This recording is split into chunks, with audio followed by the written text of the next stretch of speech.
যোৱা কেইবাদিন ধৰি নেৰানেপেৰা বৰষুণৰ ফলত ৰাজ্যৰ বিভিন্ন প্ৰান্তত দেখা গৈছে বানপানী আৰু বানপানীৰ ফলত হাইলাকান্দি জিলাৰ বহু গাঁও এতিয়া পানীৰ তলত আছে আৰু যাৰ ফলত হাইলাকান্দি জিলাৰ বৰাক নৈৰ কাটাকাল আৰু কাৰিনগৰ যি দ্বিতীয় কণ আছে ইয়াৰে কিছু লোক এতিয়া আশ্ৰয় শিবিৰত আছে। আমি এই মুহূৰ্তত গৈ আছোঁ হাইলাকান্দি জিলাৰ কাটাকাল এখন অনুদাত চৰণ গাৰ্লছ হাইস্কুলত আৰু এই হাইস্কুলত আশ্ৰয় শিবিৰ খোলা হৈছে জিলা প্ৰশাসনৰ ফালৰ পৰা। আমি এই মুহূৰ্তত কিছু দৃশ্য দেখাবলৈ আমাৰ সহযোগী বিদ্যালয় অনুৰোধ কৰি আছোঁ যে এই বিদ্যালয়খনত এতিয়া আশ্ৰয় শিবিৰ খোলা হৈছে আৰু ইয়াৰ 70 পৰিয়ালৰ অধিক লোক এতিয়া এই বিদ্যালয়খনত আশ্ৰয় লৈ আছে আৰু এই জিলা প্ৰশাসনৰ ফালৰ পৰা এতিয়া দেখা গৈছে যে পৰ্যাপ্ত পৰিমাণে যদিও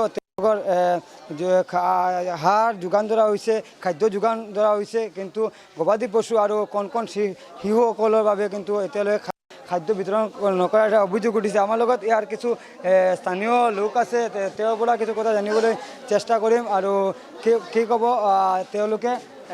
দাদা কি ক'ব আপুনি যে আজি দুদিন হ'ল ইয়াতে আশ্ৰয় শিবিৰত আছে, খাদ্য পোৱা গৈছে জিলা প্ৰশাসনৰ ফালৰ পৰা? হয়, প্ৰশাসনে এতিয়ালৈকে পৰ্যাপ্ত পৰিমাণে খাদ্য সামগ্ৰী যোগান ধৰিব পৰা নাই।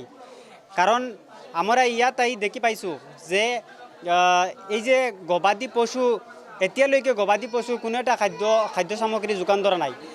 দ্বিতীয় হৈছে যে ইয়াত বাচ্চা কাচ্চা ইমান প্ৰায় 100 মান বাচ্চা আছে, কিন্তু এই বাচ্চা কাচ্চাৰ ইমান ভালকৈ খানি যোগান ধৰা নাই। যাৰ কাৰণত মই জিলা প্ৰশাসনত মই আহ্বান জনাইছোঁ যে এতিয়ালৈকে এই পৰ্যাপ্ত পৰিমাণে বাচ্চাবিলাকে যাতে খানি এই বাচ্চাবিলাকৰ যোগান ধৰা হয়। দ্বিতীয়তে কৈছোঁ যে মানে যিমান মানুহ ইয়াত আছে তাতকৈ 3-4 গুণ মানুহ মানে কালিনগৰ জিপিৰ বিভিন্ন ঠাইত আছে, যে এই মানুহবিলাক অতি শীঘ্ৰেই মানে SDRF বাহিনী দি এই মানুহবিলাকক অতি শীঘ্ৰেই মানে উদ্ধাৰ কৰিবলৈ মই আহ্বান জনাইছোঁ।